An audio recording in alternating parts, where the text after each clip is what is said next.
All right, now this is about the Oval. Just to give you an upfront, I haven't really come up with an intro yet. Until the show airs, I can't really say, "Oh, all right, Oval fans," So we gotta wait.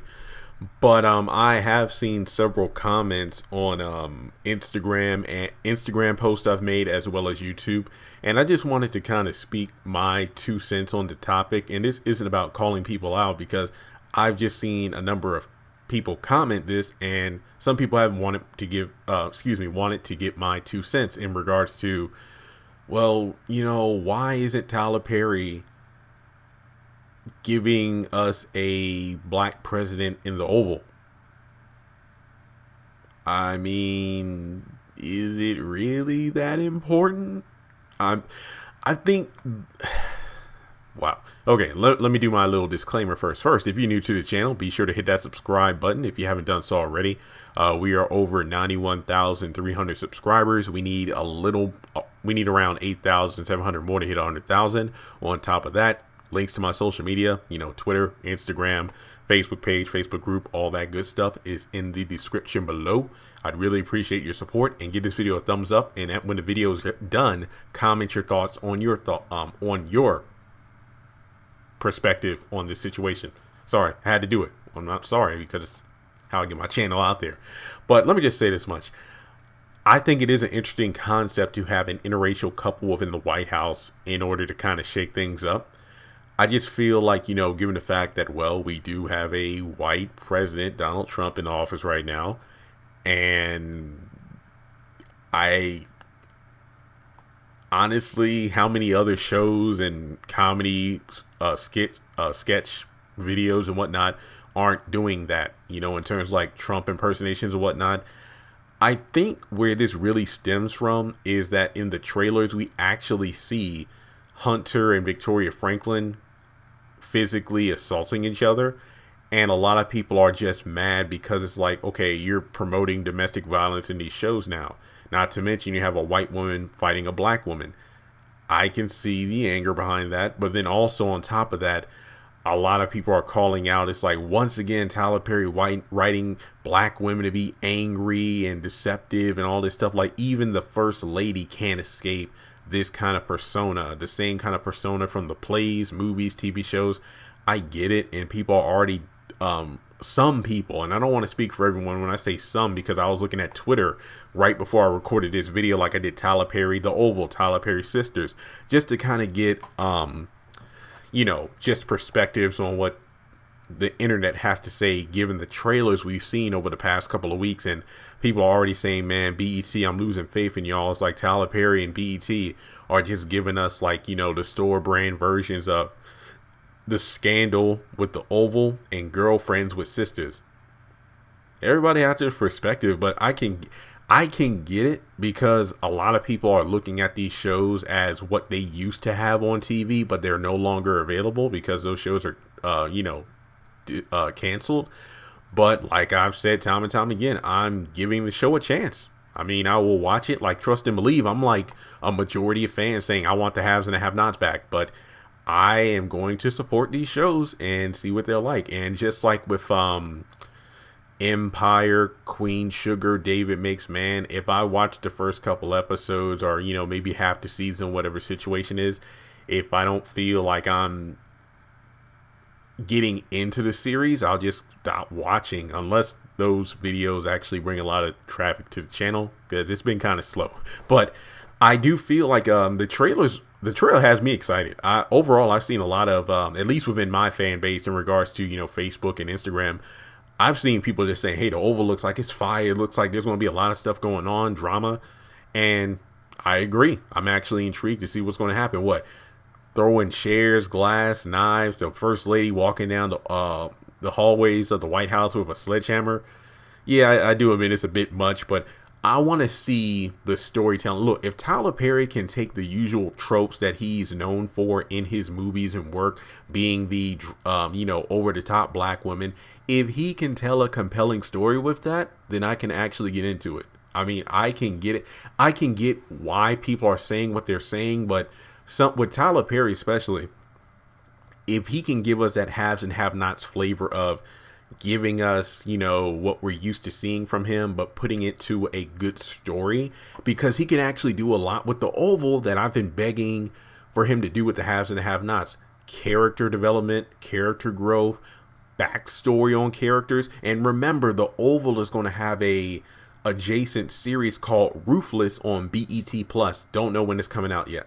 But basically, he was saying in the interview, Ruthless is like an extension of the Oval, where characters from the Oval, like, you know, when they're not on screen, will be catching up to what their activities are on the show Ruthless. So that is a great thing. We might actually get more depth to the characters. And if it turns out that's the case, then I'm all for it. But I am not really feeling why people are just going off saying, it's a white person in the White House. Why does Tyler Perry do that? Well, he's potentially giving us Charles in the White House on the haves and the have-nots, and you know, he's not white. And well, to be honest, in a lot of these shows, sometimes it's about kind of reflecting what's happening in the real world. So I mean, correct me if I'm wrong, but President Trump's wife isn't, you know, Caucasian. She's a different nationality. So, you know, why not have an interracial couple with interracial kids in the White House, in the Oval? That's all I'm saying. Like, I'm not really taking sides. I just wanted to do this video to give my perspective on it.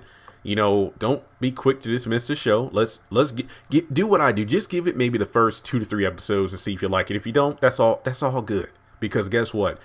This show comes on October 23rd. And if you watch the first couple episodes, that means you'll be watching it early November too. You know, the 23rd or 30th, and then the first week of November. And then fast forward less than 2 months later, the haves and the have-nots should be back on. So everybody's happy.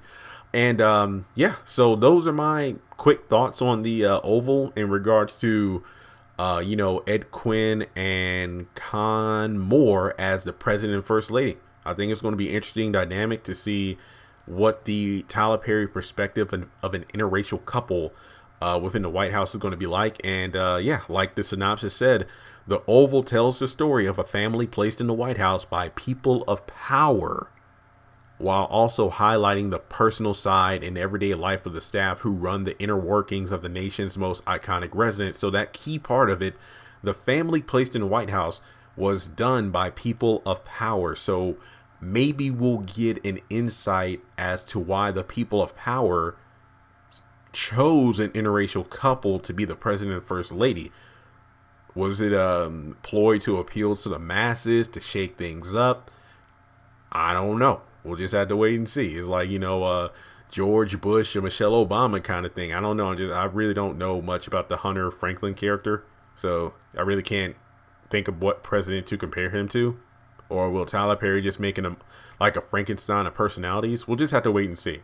But with that being said, guys, like I kind of pitched in the beginning, make sure you subscribe, comment your thoughts, support the channel by, you know, giving this video a thumbs up. Let me know your thoughts on the lack of a Obama-esque president in the Oval. Or are you like me, where it's like, I get where Tyler's going with this. He's trying to make somewhat of a reflection of the real life, but I do believe he said in an interview that this show really isn't about politics. It's really about the personal side of people in the White House, that kind of thing. So as long as they aren't shoving agendas in our faces while viewing it, I think I can get down with this, because I'm really not a person that likes to watch a lot of political stuff myself.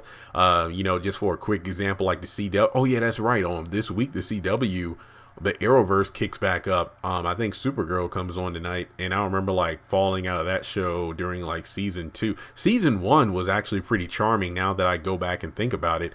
Season 2, after the 2-parter with Superman at the beginning, I just fell out because they really pushed a lot of social and political agendas right in our faces, and I hated that. Like, when I watch those kind of shows, you know, comic booky and whatnot, I want to kind of like, you know, just kind of zone out of the real world, you know, tune out of all the things that I just see every time I scroll online or look at TV. I want something a little different. So if Tyler Perry writes a compelling story, I don't think it matters the gender or the ethnicity of the people portraying the characters, you know. I just hope it's a good story. I hope it keeps me engaged. If it's like just a unnecessary amount of nonstop drama with no good storytelling, kind of like in the trailer we see, you know, fighting, car blowing up. If it gets to the point where it's like, you know, the haves and have-nots with Veronica, in terms of nonstop oh, she's going to do this now, she's going to kill this person, she's going to do that, but you're not really giving me a motive to sympathize with the character, I'm not really going to care, and then I probably won't watch. But we'll just have to wait and see. So guys, I will give the show a chance. I'm not, remember, I'm not sponsored, I'm not working for anyone but myself, so hey, give it a shot. I mean, y'all kept telling me for years to watch Greenleaf, and I'm starting to enjoy that show, despite the fact that I still haven't watched last week's episode, which I will do eventually. But yeah, so those are my quick thoughts on this situation, and I can't wait to see what Ed and Kron bring to the Kron.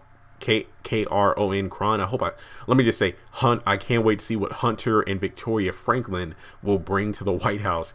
And yeah, so oh yeah, that's another thing. I need to keep my eyes open to see if there are any soap opera magazines coming out soon. So guys, if you what's it called, like ABC soaps, basically those magazines that are near the checkouts in like Kroger, Food Line, Walmart, if anybody comes across any articles, make sure you hit me up on Instagram. Some people are good about DMing me on Instagram like, hey Jeremy, there's this new magazine article. I will go right across the street to Kroger, get a magazine, and then do an article on it. I mean, a video on the article. So once again, thanks so much. Subscribe please, and I'll talk to you all soon.